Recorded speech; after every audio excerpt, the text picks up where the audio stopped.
시카고 팡세 시간입니다.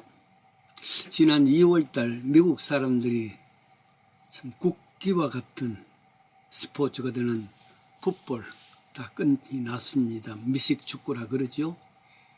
마지막 결승전을 슈퍼볼이라 하는데 원래 슈퍼볼은 56회로 LA의 램스가 이겼습니다.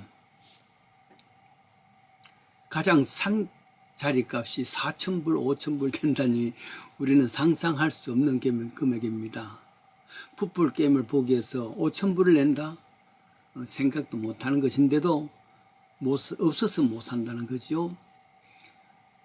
단일 경기로서는 세계 최대의 규모입니다. 30초 광고 하나에 500만 불, 60초 광고에는 1,000만 불을 낸답니다. 한국의 기아 자동차가 1,000만 불을 내고 슈퍼볼 광고를 했었죠. 대단한 일입니다. 그 가운데 4강에 탈락했던 샌프란시스코의 49ers 강팀입니다.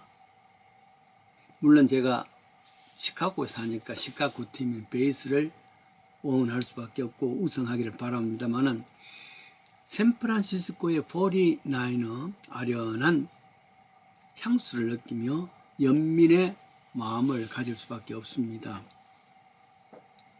처음 풋볼팀 이름이 무슨 49냐 49냐 했는데 내용을 알고 보면은 아련한 역사가 있는 팀입니다.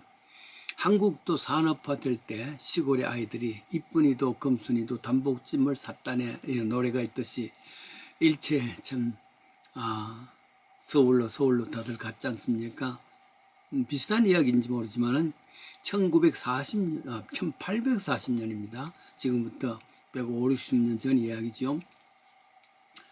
1840년대의 미국에는 서부의 캘리포니아 금광이 있다. 금을 캘 수가 있다. 누구든지 갈 수 있다. 얻을 수 있다. 이걸 골드러시를 해서 중동부의 사람들 떼지어서 서부로 행했습니다.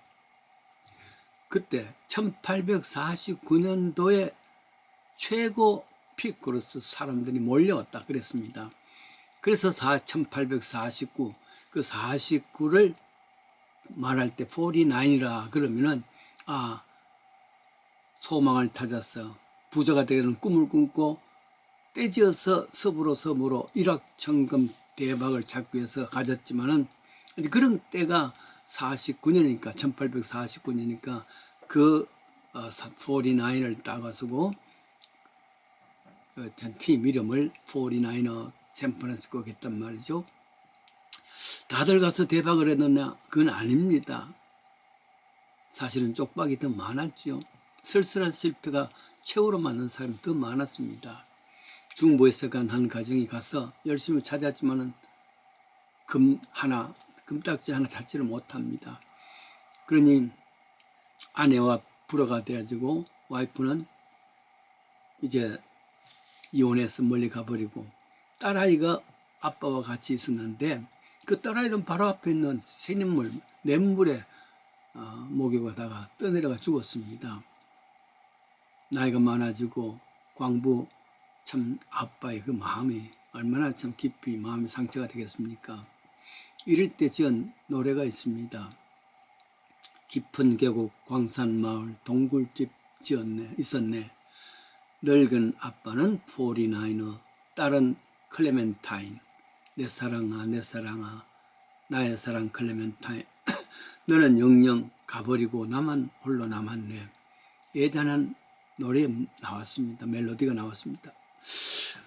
어째서 이 멜로디가 한국에 와서는 광산 대신 둔갑합니다. 죄송합니다. 넓고 넓은 바닷가에 오목살이 집이 있네. 고기 잡는 아버지와 사랑스러운 딸이 있네. 일이 바뀌어졌단 말이죠.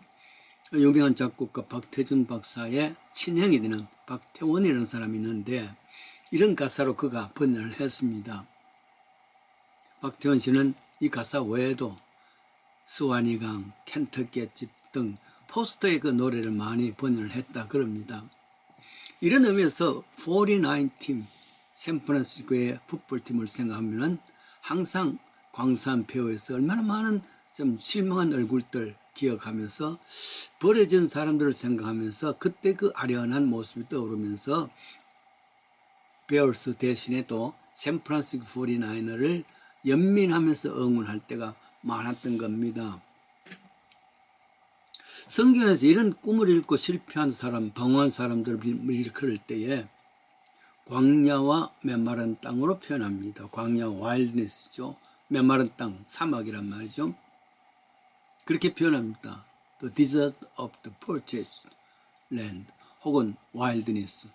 선지자 이사야가 가장 많이 이런 말을 하셨죠. 가령 이사야 35장에는 이와 반대되는 개념으로 광야에 백합화가 핀다. 또 기뻐하며 즐거워한다. 이런 반전이 있을 수 있는 것은 그곳에 그 광야에 하나님이 계시냐 아니 계시냐 여기에 따라 달라질 수 있더라 그 말이죠. 그렇습니다. 사람은 광야길입니다. 사막길입니다. 지금 우리가 걷고 있는 이 인생길도 동일합니다. 이 길에서 중도 만나고 속도 만납니다. 배고픔과 목마름이 있습니다. 낮에 태양이, 밤에 추위가, 그리고 사막에는 참 진이 들떠 있습니다. 이런 이스라엘 생각만 해도 피곤합니다. 한숨과 실망입니다. 근데 반대로 사막과 광야, 메마른 땅 이 대신에 기쁨과 즐거움이 있고 꽃이 피는 곳, 샘물이 나는 곳, 물된 동산, 이 전혀 반대 내용 아니겠습니까? 어째서 이것이 가능한가? 첫째로 광야와 메마른 땅이란 소망이 없고 죽음의 장소입니다. 절망의 장소라 그럽니다.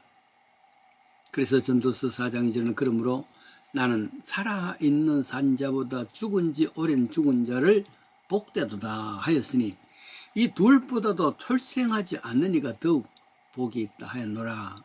전도서 2장 16절에도 오호라 지혜 있는 자의 죽음이 우매자의 죽음과 일반이라 탄식하지요. 왜 그러냐? 그곳에는 하나님이 안 계셔서 그렇습니다. 비록 그 장소가 샘물이 있고 더 많은 꽃이 피는 장소를 할지라도 하나님이 안 계시는 그 장소는 바로 그것이 메마른 땅입니다. 광야 같은 땅 혹은 사막과 같은 땅이라 그렇게 진단을 했습니다. 이런 사람들에게 하나님께서는 진단에서 처방도 있습니다. 어떻게 사막에 백합화 피며 광야에 사막에 잎이 무성할 수 있겠는가? 이렇게 바뀌어진다면 어떤 그게 가능한가? 그건 복음입니다. 하나님이 계시냐 아니 계시냐 여기에 있습니다. 광야와 메마른 땅이라 할지라도 하나님이 약속한 땅이라면 그것이 바로 꽃이 피는 샘물 나는 장소라 그 말입니다. 에베소서 2장 12절입니다. 그때는 그리스도 밖에 있었고 세상에서 소망도 없고 하나님 없는 자였더니 이제는 그리스도 안에서 외인도 아니요 손도 아니요 동일한 시민이요 하나님의 권속이라 신분이 바뀌어졌단 말. 어떻게 했어? 하나님이 계시기 때문에 180도 바뀌어졌지 않습니까? 그게 그때와 지금의 차이입니다. 그때는 삶이 광야와 마른 땅 같았지만 이제는 백합화 핀 무성이 물된 동산에 사는 삶으로 바뀌어졌단 말이죠. 이건 이스라엘 나라의 이야기가 아니고 온 세상의 사람들의 이야기입니다. 하나님 없이 방황하는 모습은 광야와 메마른 땅의 삶입니다.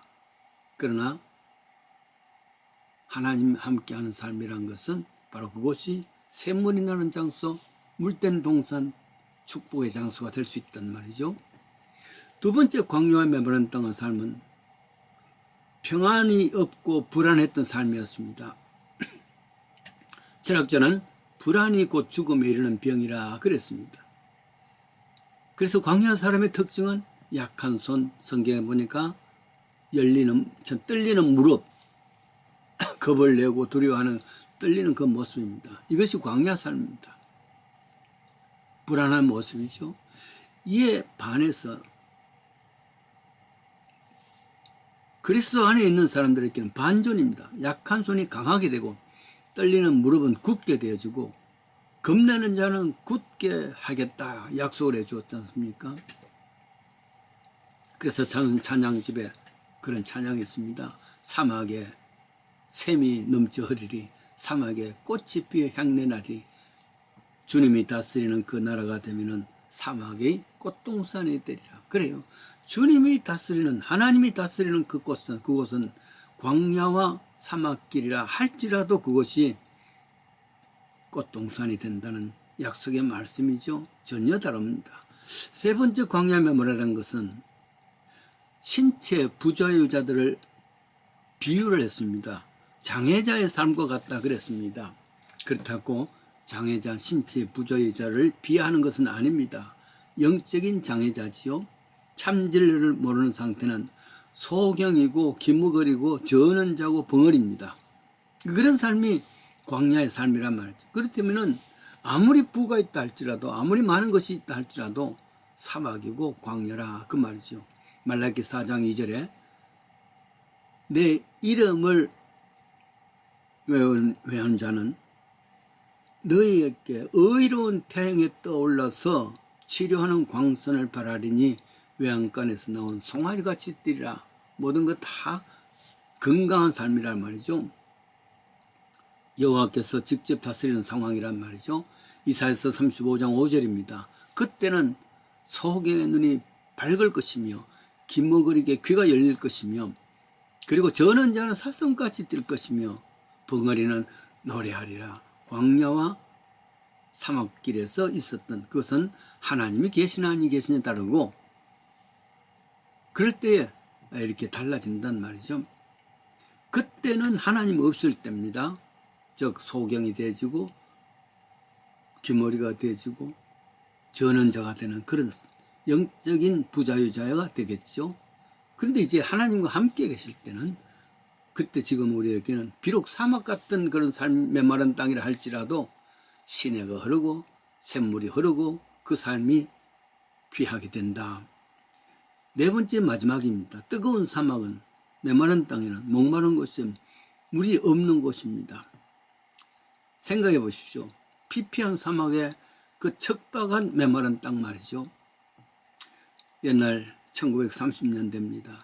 연해주에 사는 조선족들을 스탈린은 저 사람들이 다 일본의 스파이다, 첩자다. 그래서 그 모든 그룹들을 20만 명을 소련으로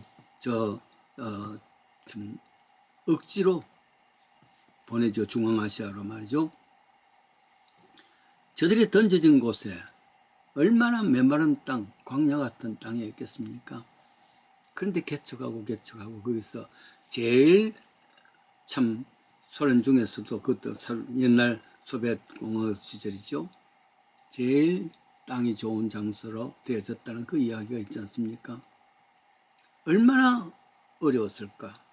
그런데 그곳에서도 하나님이 계시면은 그 삭막한 사막 같은 땅이 오늘과 같이 그렇게 많은 수확을 이루어주고 많은 식물들이 자랄 수 있는 장소로 바뀌어진 것 같습니다.